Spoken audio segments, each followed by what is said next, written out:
Hello, this is Johnny Cycles with CyclesGaming.com, bringing you my very first practice match with a Rosheen X Matters deck, which right now it looks like we're playing Hydra Tribal, but hey, I like Hydra Tribal. Ooh, Flare of Cultivation. So I guess I could have mulliganed for our combo, but yeah, right now we are looking to ramp into some big Hydras using the new 4-drop legendary giant Rosheen. See if I'll show you his, whoops. Guess we'll probably just name green.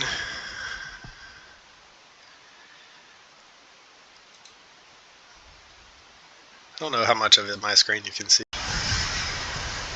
Apparently not much. Rosheen, Roaring, a Prophet. Alright, so Fervent Champion looks like it's some sort of aggro, hasty deck.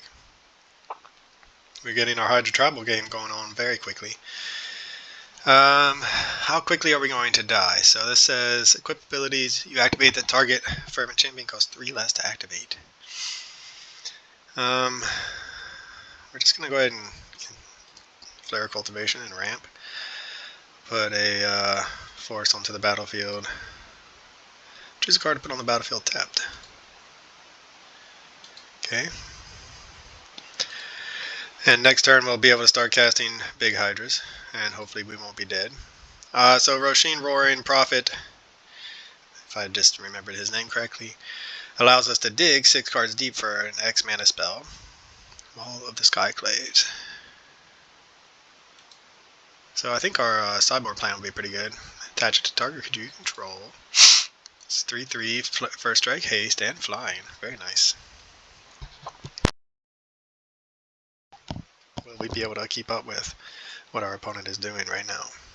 Surely they have a little bit of removal. Kiora is really, really good for us. So we can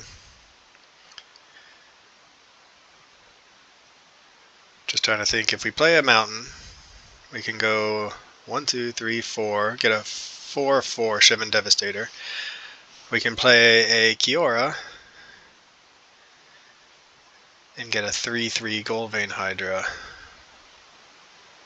I think we want to run out the Goldvein Hydra now and save the Shivan Devastator. They're playing exile effects though, so this has vigilance. So what this sets us up to do is if they kill it without an exile effect, we get all the treasure tokens, which will allow us to play the Kiora and the Shivan Devastator. But no matter what, we can play the Kiora and Shivan Devastator next turn with it big enough to draw us a card.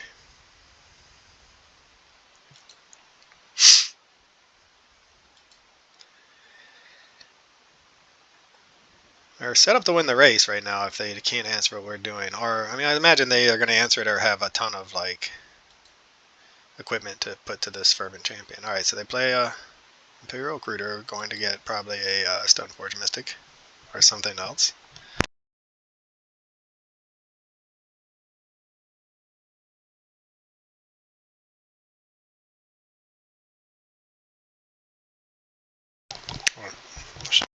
Finish that thought, something else. That costs 1 mana, but instead they got the Stoneforge.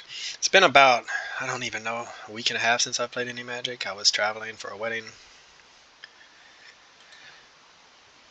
Are they going to keep racing? They are. Alright, Stoneforge is a thing. We do play Lightning Bolts, even though we're playing Rosheen. Alright, so our Rosheen combo digs us for Hydras, but we're also looking just to ramp enough that we can play, find Banefire with it and burn our opponent out to finish the, get in that last bit of damage. Alright, so we go 1, 2, 3, Kiora.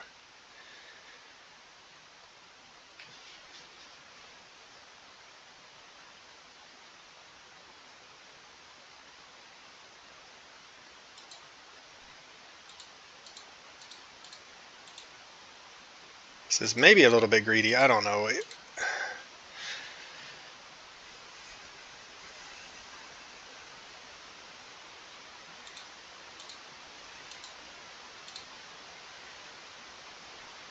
It could be greedy just because our opponent might be going to get something with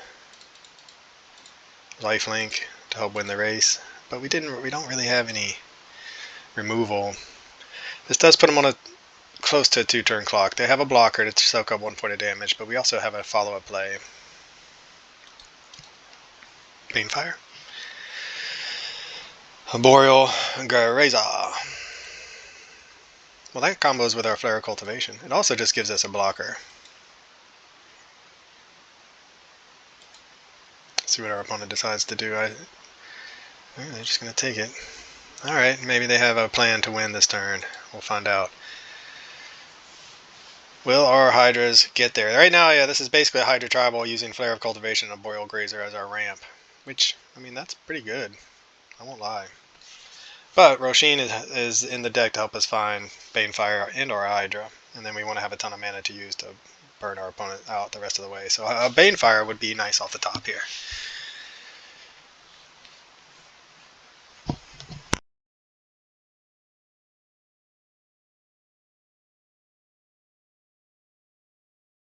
I wonder what kind of equipment they're going to get, if they have the usual package of equipment, or if they have something special they can cast this turn, either like well, something special being like Shadow Spear that they can just play. They can equip and play it, or they can equip and play Shadow Spear. It's sort of Feast and Famine.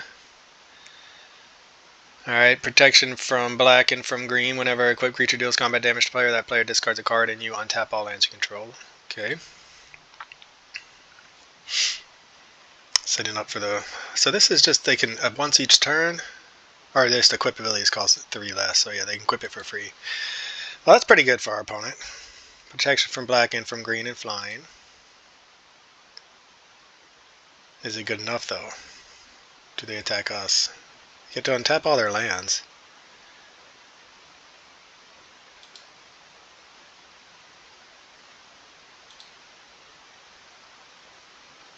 Which, if they haven't, I don't know what their follow-up is going to be after untapping all their lands. Discard a card. What should we get rid of? Probably the Stomping Ground. Do they have a Solitude? Another Stoneforge.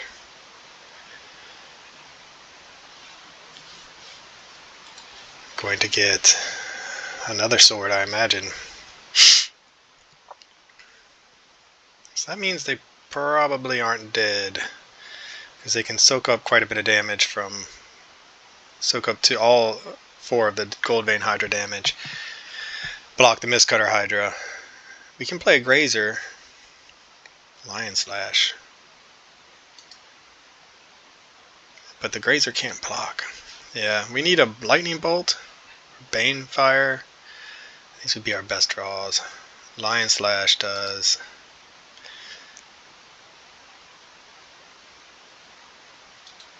Okay, it's like a value.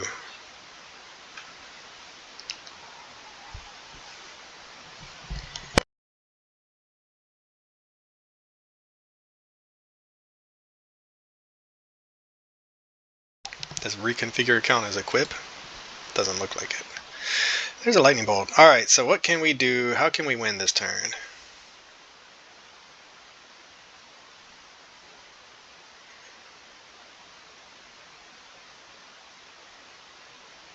Well, I think we just attack with our 4/4 flyer and then do a lightning bolt.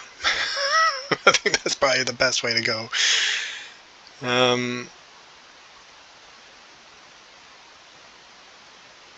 But they have 1 mana. Alright, well, we'll just... So they... I mean, I don't really even want to show them the Mistcutter, but I will. Just in case.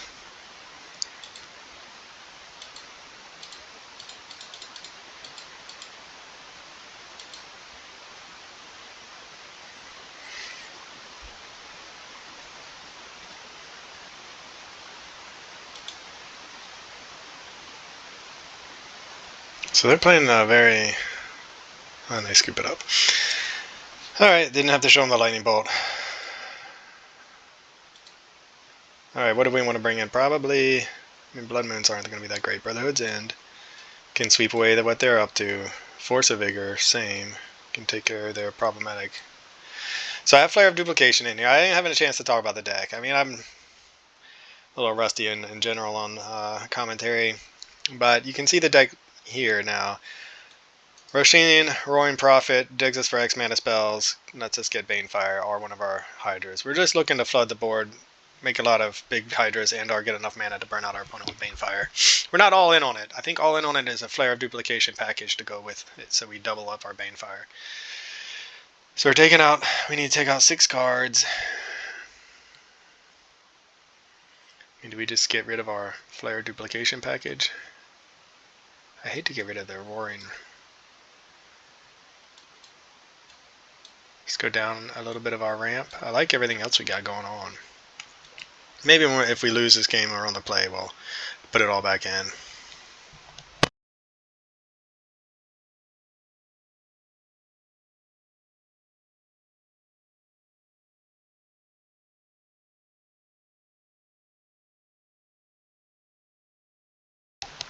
So we'll definitely keep. Brotherhood's End is going to be one of our best cards against our opponent. We have a ramp spell.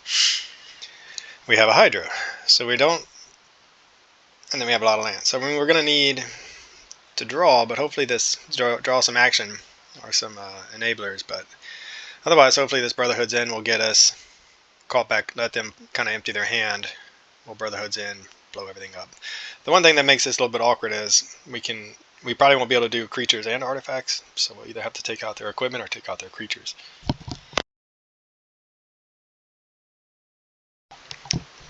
Which will leave us guessing what's left in their hand, essentially.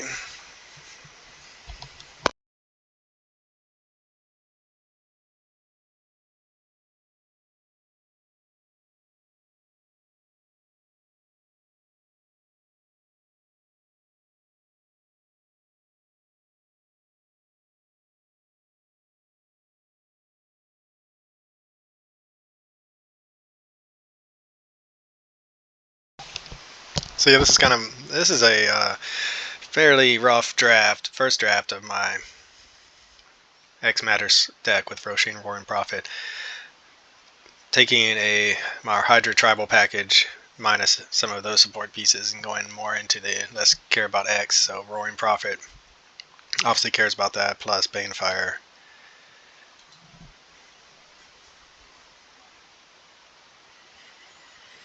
Opponent was gone for a while. Hey, they got there for a champion.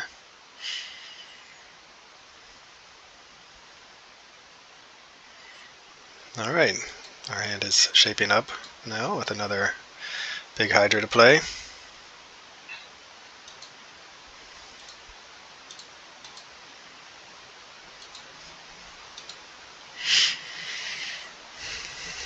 Will our opponent empty their hand enough that we will want a Brotherhood's End? It seems unlikely. However, you never know. Do we want to run out of Baby Hydra? Do we draw a 3-drop? Another land. Oh, okay. Seems like our opponent's probably brought in a lot of removal to answer what we're doing, and we brought in some of our own removal to answer what they're doing. They probably have a handful of removal, and we have Hydras we don't want to put to the board yet. But we do need to hurry. My youngest is starting to wake up. If you hear little baby crying in the background, although he's now 2, he's far from a baby. Old enough to tell me no. Okay, missing land. We're drawing nothing but land. Oh man, so just continue taking our beats, I guess.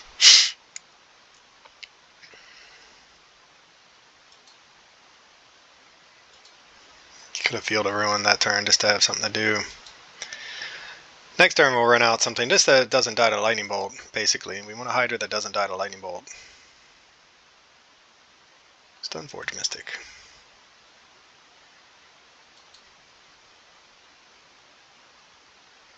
What do they get? Sort of Hearth and Home. Hopefully, at this point I would love just to draw another Brotherhood's End. They have a handful of cards. I'm not killing their board with Brotherhood's End at this point when they have a handful of cards. I mean, they're missing land, so there is that. Cure, where were you last turn? But I feel like we're going to have to kill, so we can do... At least we can do Cure and Brotherhood's End.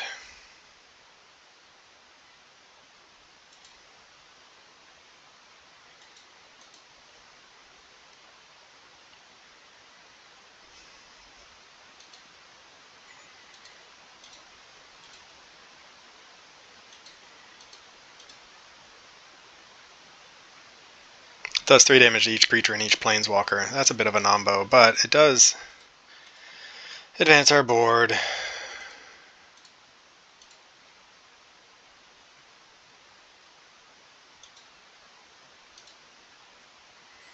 We wouldn't have been able to do it without it.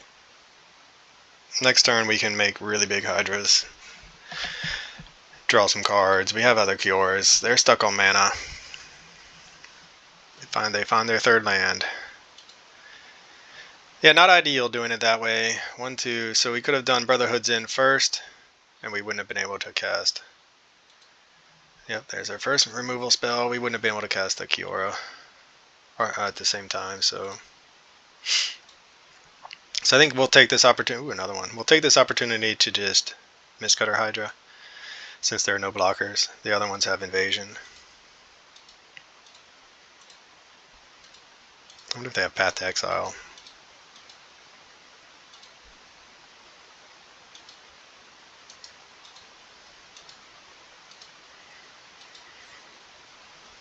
Let's put it on a currently 4-turn clock. See if they can answer what we're doing.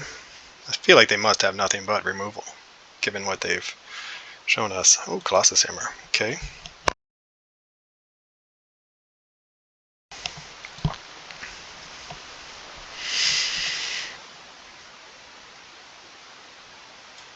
Well, Fateful Absence, I'm assuming, is coming our way. But that's okay. We're going to go for it. We came here to cast Hydras at this point. We waited this long. It's turn 6.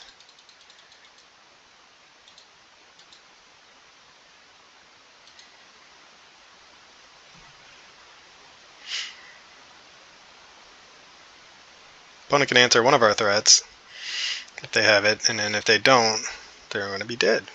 If they do, we'll be in a good... Oh, and there's the Path to Exile.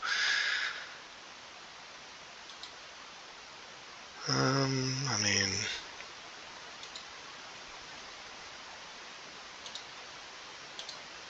Get to draw a card. Hopefully we'll draw into something that can deal with what they're doing, or that can find us some threat. We have a Brotherhood's End. That's what I was looking at that when I was talking. We have a Brotherhood's End to deal with whatever they're going to get up to, hopefully. We can crack this to draw a card to find a bigger threat, or another threat, assuming they have another answer for Mistcutter Hydra. Opponent stumbling on lands. We're flooding out, but we've also hit what we needed along the way while hitting our lands, so can't complain. I'm sure our opponent would prefer a few less answers. The Pump Fake. Stoneforge Mystic.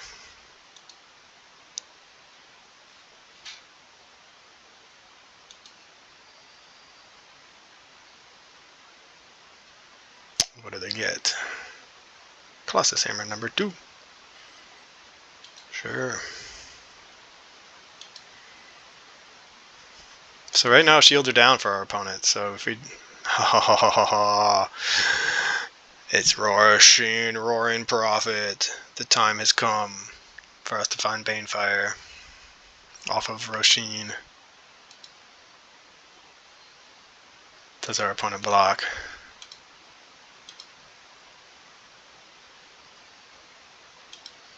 Please don't block. Let us find a Banefire. Can we kill you with this if we get a Banefire? 1, 2, 3, 4. Not quite. Alright, so we will...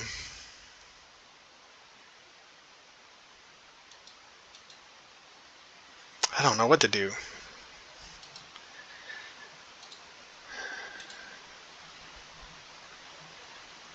Rosheen makes an appearance. What do we find? Shivan Devastator? 2 Shivan Devastators?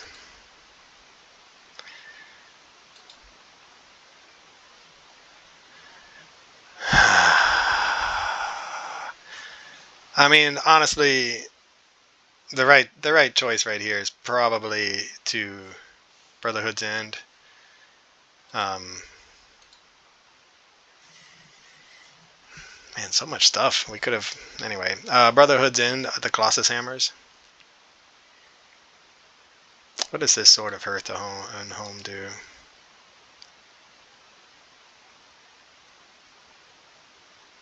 Green in from white.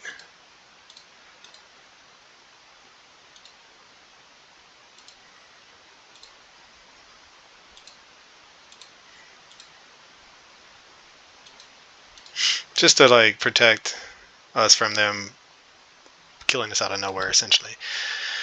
And they scoop it up. Yeah, we have the flying threat on the top of our coming down next turn. So yeah, opponent scooped it up rightfully. So we have the flying threat coming down next turn. Rosheen did his job, found us another threat. So you can see the power of Rosheen in a deck full of X spells, right? A Banefire would have been lethal. We found the Hydra to commit to the board. So yeah, just being able to dig for another answer on a 4/4 body, that's respectable. As well as allowing us to tap it for mana with the right hand. So the dream here is, of course, to ramp into a turn 2 Rosheen maybe with a handful of Hydras. We can then theoretically, I haven't done all the math yet, but if we have the 4 mana on turn 2, Rosheen, untap with it. Right, that's already kind of a dream. Play a land and then have, let's say we have like the 1 Banefire and 3 Hydras. That gives us a 4/10 damage Banefire on turn 3. So that's one reason why I really want to try this Flare of Duplication out, because we can theoretically cast that on turn 3, Flare of Duplication it, sacrificing the Rosheen, and get there. So I'm still sorting out the math. I was thinking about it last night while I was trying to go to sleep. You know, it's like a cute combo. But this is what I'm kind of concerned about, is going all in on that game plan of Flare of Duplication with Rosheen is like a cute all-in combo, burn combo that we might get once in a blue moon or once every 10 games. But is it gonna, or once every 10 matches for all that matter? But are the rest of the matches going to be competitive with what the deck is doing? And I think with this ramp package into Hydras, and with a little bit of removal and a sideboard plan, it is competitive. You know, to our degree of competitiveness here at cyclesgaming.com, right? The jank level of competitiveness, right? Winning two or three matches out of 5 in a league. If we do the all-in on Flare Duplication, is it just going to be too janky? Maybe. This card seems really good no matter what. For 3 mana, it can be a counterspell to counter our opponent's counterspell. So we'll see. I'm going to test it out more. But that's the dream. Right now, taking a more subdued approach to that dream with Flare of Cultivation and a Boreal Grazer into Rosheen to dig for more threats, or for Banefire. And we'll keep testing it out, and I'll definitely be trying out some Flare Duplications in the main to see if we can't jank some people out on turn 3 with it. Alright, well, first practice match of the first Modern Horizons 3 card, Rosheen Roaring Prophet in a sort of Hydra Traveler build. Showing off the power of a Boreal Grazer plus Flare of Cultivation. Not that we got to see it that match, but we did see Rosheen Roaring Prophet come through as a respectable body that found us a game-ending threat, which is exactly why it's in the deck. Alright, for cyclesgaming.com, this is Johnny Cycles. I can't wait to post more gameplay. Let me know in the comments what you think. I'll catch y'all on the next one. This has been another edition of Keeping Modern Janky with Johnny Cycles. Thanks for watching. Be sure to check out my website, cyclesgaming.com, for original Magic the Gathering content. You can read about my Commander decks or my janky modern brews. My latest article is about the zombie pre-con and its effect on Commander. I give you a couple different deck lists. If you're interested in a science fiction / fantasy novel, be sure to check out my book, The Podcon. I'm publishing it serially, a couple chapters every month. Again, thanks for watching. Check me out on YouTube, Johnny Cycles. Click that subscribe button. I'd really appreciate it, and I'll catch you on the next one.